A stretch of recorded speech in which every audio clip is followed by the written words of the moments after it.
The Cold War is one of the most significant and infamous periods throughout all of history. But what are the top 10 moments that defined the Cold War? Stay tuned to find out.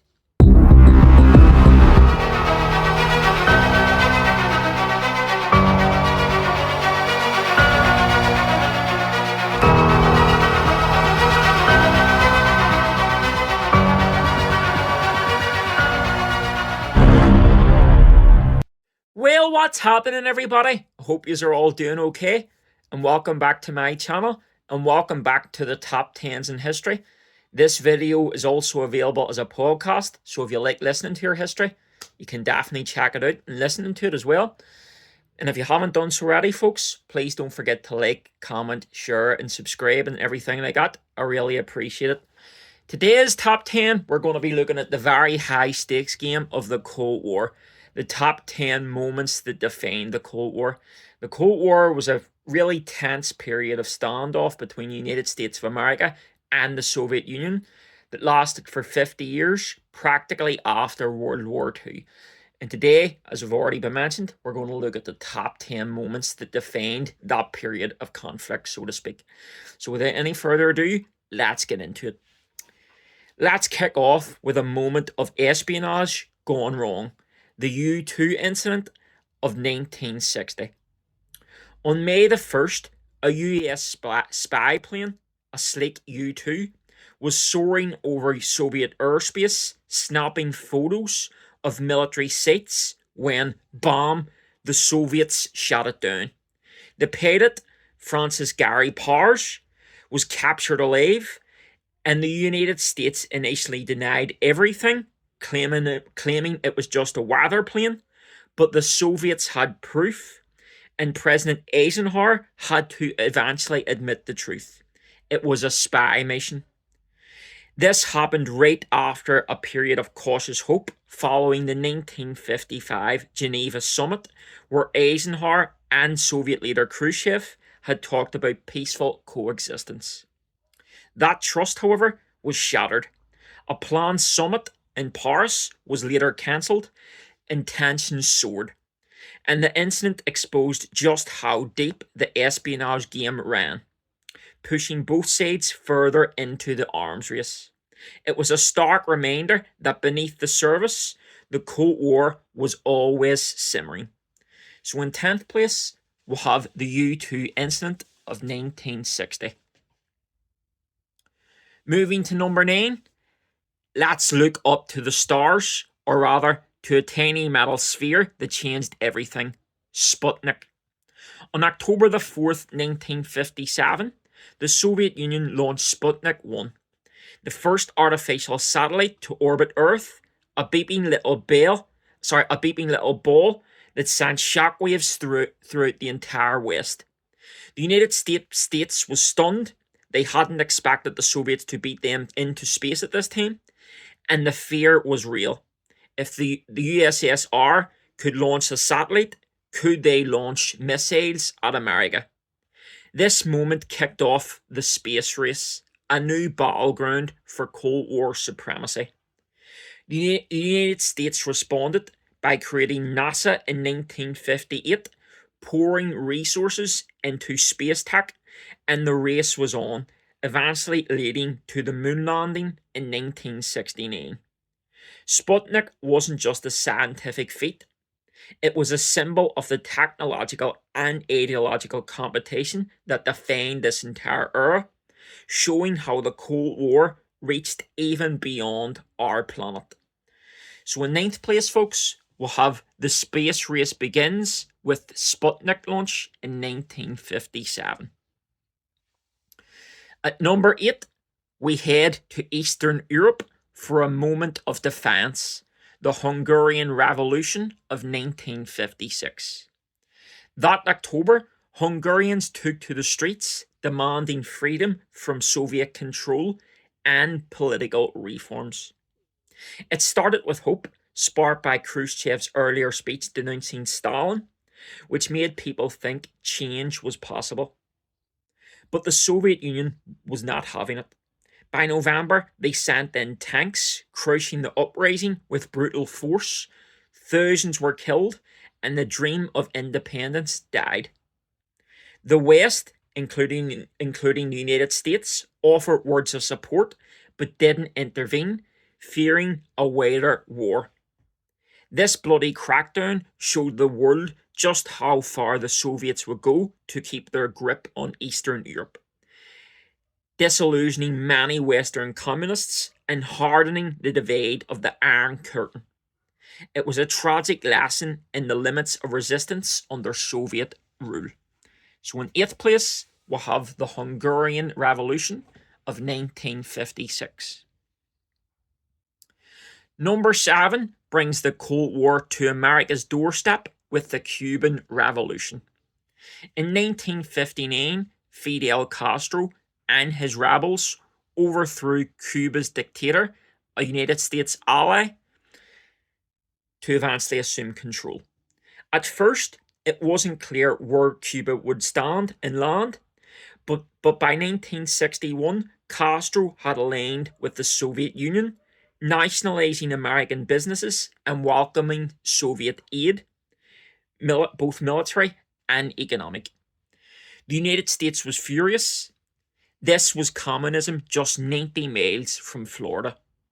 They tried to topple Castro with the failed Bay of Pigs invasion in 1961, but that only pushed Cuba closer to the USSR. This alliance brought the Cold War right into the Western Hemisphere, setting off alarm bells in Washington and paving the way for an even bigger crisis, which we'll get to soon. It showed just how far the Cold War just wasn't an European or Asian affair. It was truly global, with new battlegrounds emerging in very unexpected places. So in 7th place, we'll have the Cuban Revolution and alliance with the USSR between 1959 to 1961. At number 6, we turn to a conflict that tore nations apart, the Vietnam War. By 1965, the United States had ramped up its involvement, sending over 500,000 troops to South Vietnam to stop the Communist North, backed by the Soviets and China, from taking over. This was a classic Cold War proxy war, part of the United States strategy to contain communism. But the war dragged on, with heavy casualties on all sides, and by the late 1960s, protests erupted across the United States and indeed the world, and people were clearly fed up. The United States finally withdrew in 1973, leaving South Vietnam to fall in 1975. Vietnam exposed the limits of American power, fueled global anti-war movements, and even shifted Cold War dynamics as the United States started seeking detente and the USSR to counterbalance China after their split. It was a grueling reminder of the human cost of ideological battles during the Cold War.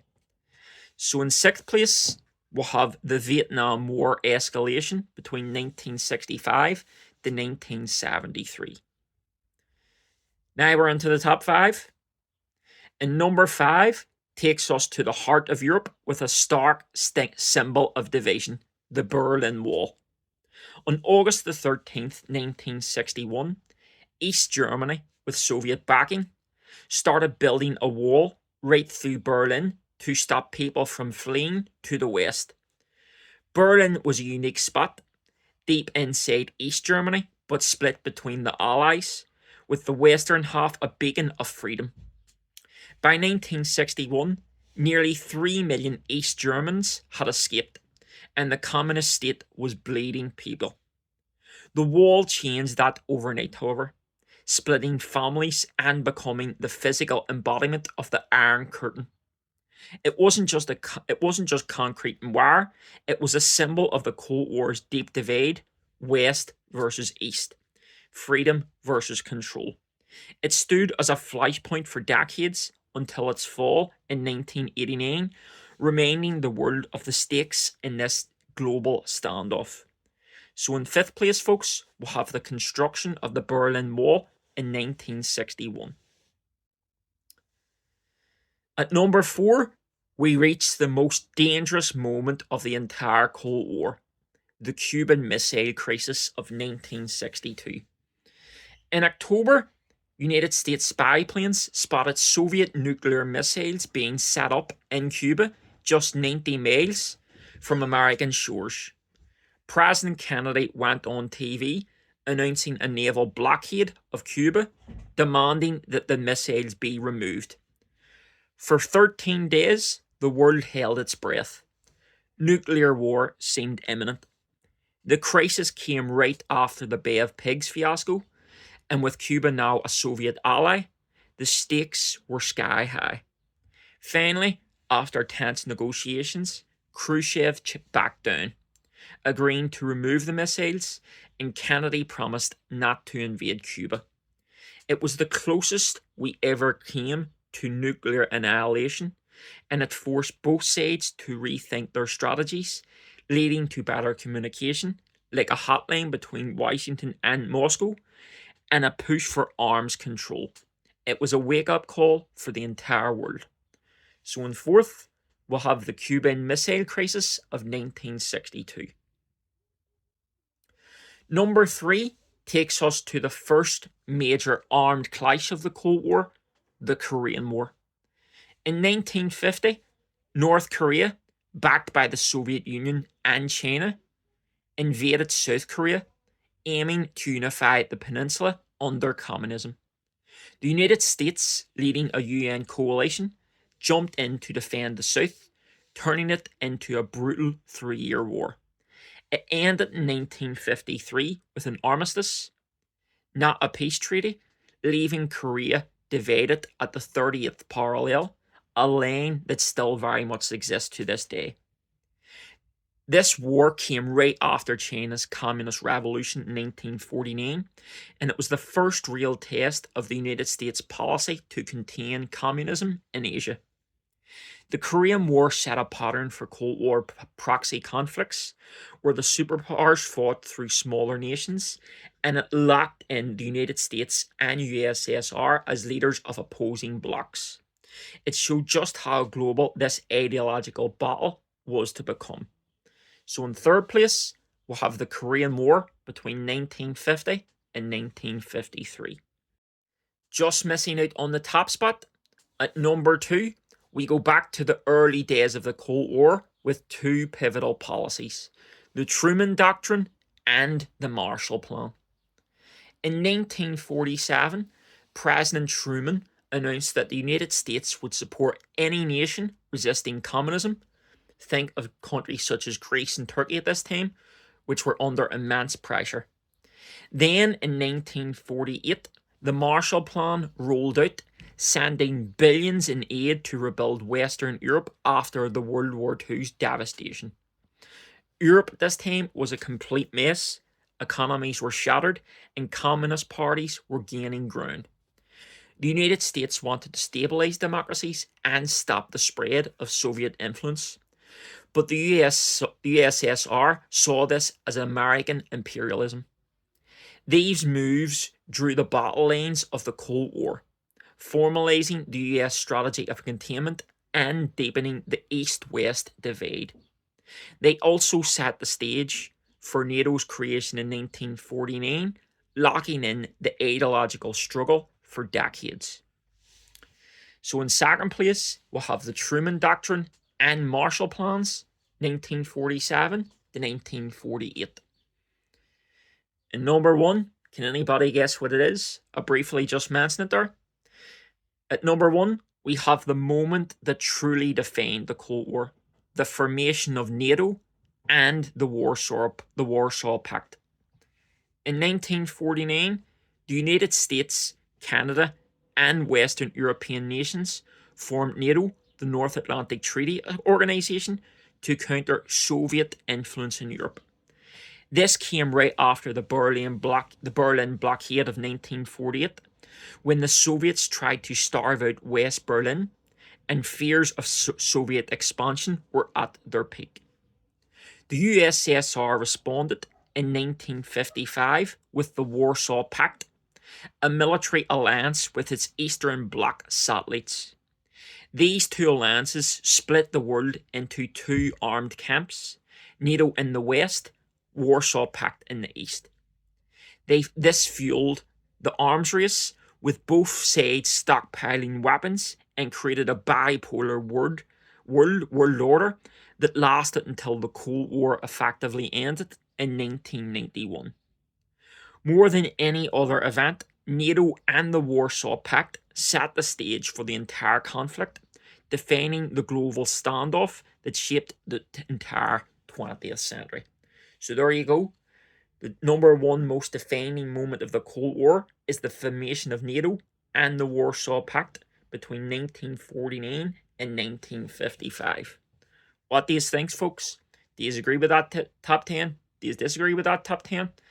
Let me know in the comments, and stay tuned for some more top 10s in history next time.